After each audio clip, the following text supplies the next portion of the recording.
This is a big year for Audemars Piguet. Not many watch brands get to celebrate the anniversary Big 150, and still, not many that do can claim a continuous family-owned history. With an anniversary this big, it's only fitting that a brand known aside from its horological prowess for its big marketing splashes would host the kickoff to its 150th anniversary on its home turf, Le Brassus. From the homeland of horology once again, Le Brassus, we can visit the museum. It sits right behind and is connected to the original workshop of Audemars Piguet, where the founders Jules Audemars and Edward Piguet set up shop back in 1875. This historical house, previously the museum, now serves as the brand's antique restoration workshop. The spiraling structure, with large sweeping glass walls, looks like a big cinnamon roll. Sitting inside is a mind-blowing cornucopia of vintage and modern horological treasures, as well as the workshops for AP's grand complications and métier d'art,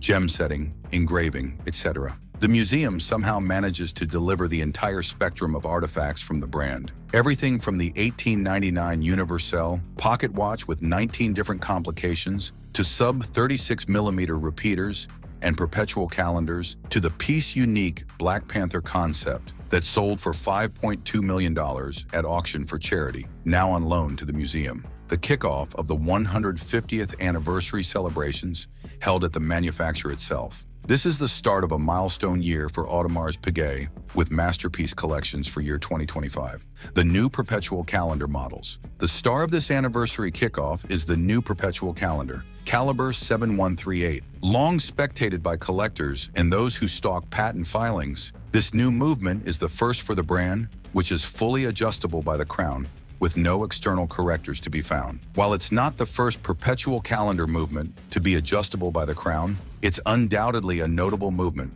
because it maintains the iconic layout of the brand's QP dials, features several impressive technical innovations, 5 new patents, and is very user-friendly. One of the coolest things to see was a blown-up version of the crown mechanism, which in addition to having 2 stops outwards, also features what the brand calls the 2 prime position. Pulling out the crown, stop 1 is for setting the date and month, stop 2 is for setting the time, and pushing in the crown 1 stop gets you to stop 2, allowing you to set the day of the week in the moon phase. It feels so intuitive, yet the immense R&D behind the mechanism is immediately tangible once you understand how it works. This new movement debuts in 3 models.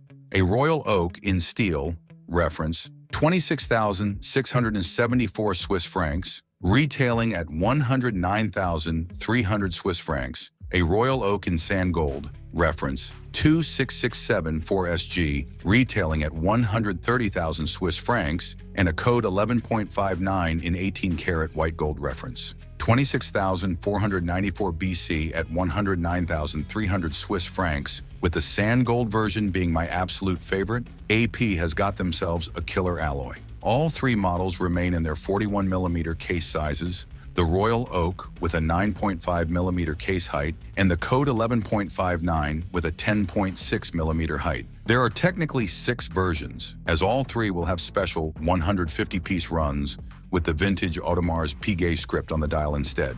A farewell to Cal, 5,135. Just when we thought this new caliber meant that correctors would be no longer, it turns out that Caliber 5,135, the skeletonized version of the old QP Cal, 5,134, is getting a victory lap with the Royal Oak Perpetual Calendar, open-worked 150th Anniversary Limited Edition, Ref. 26,585 XT in a run of 150 pieces. This new novelty was presented to us on a tray with its design inspiration, an early 90s Royal Oak open-worked perpetual calendar pocket watch. Reference 25729 PT.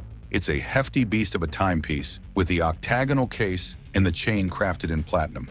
Diamonds are set as hour indices, and the sapphire dial with blue accents reveals the bridge's skeletonization and freehand engraving. Flip it over, and even more of that engraving adorns the hollowed-out bridges. While many of the new Royal Oak's design cues connect to the pocket watch, there is an inherent link between this novelty and the 1980s era Platinum 25636 PT, if only because That was also a skeleton royal oak perpetual calendar with blue rings and typefaces of the same era. All that said, this thing is cool. The 41mm titanium mid-case is sandwiched between a polished BMG bulk metallic glass bezel and caseback with a thickness of 9.9mm, and the watch has a water resistance of 20 meters. The titanium bracelet features polished BMG studs for contrast. I have a hunch collectors will be racing to put their names down for one of the 150 produced, priced at 175,000 Swiss francs, and it certainly won't be easy to get that allocation.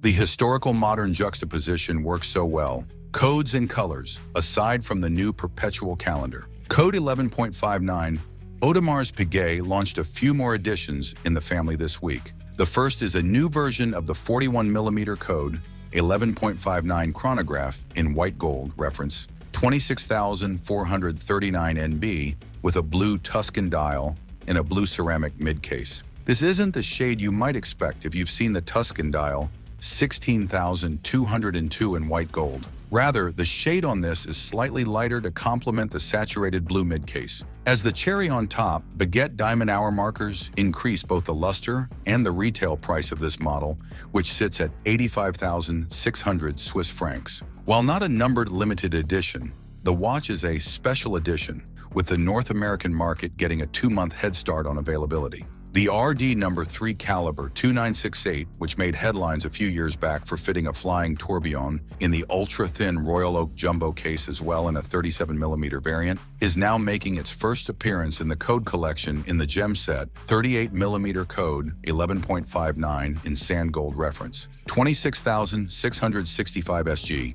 This is an awesome watch on the wrist, 149,000 Swiss francs price tag aside. The core 41mm code 1159 three-hander, reference 1521 ST and chronograph reference 26,393 ST models in steel get a brand new color in shades of gray and accents of the iconic blue, which is essentially the current blue dial variant inversed. However, this might be my favorite version yet for the chronograph. Something about the contrast of the subdials makes the dial seem to wear smaller compared to, say, the Tuscan dial code 11.59. The time and date code 11.59 retails for 26,100 Swiss francs, and the chronograph retails for 36,000 Swiss francs. Ceramic offshores, last but not least, the Royal Oak offshore chronographs get some different ceramic takes. The first reference, 26,420 CE, is what the brand calls a 3-tone case. A black ceramic mid-case, green ceramic bezel, pushers and crown, and finally with titanium accents in the crown guards and end-link plots. It retails for 58,400 Swiss francs. Meanwhile, the black ceramic 42mm revival of the Beast departs from the heritage inspiration and this time gets a fully modernized mega tapisserie dial with reference 26,238 CE. Just like with the Beast in black ceramic, the bracelet adds a hefty premium with the price for the new release at 86,900 Swiss francs. If you find this video informative, entertaining, and give more knowledge about horlogerie, kindly hit the subscribe button and don't forget to like, comment, share, and turn on the notification bell to stay tuned to our channel for more exciting and informative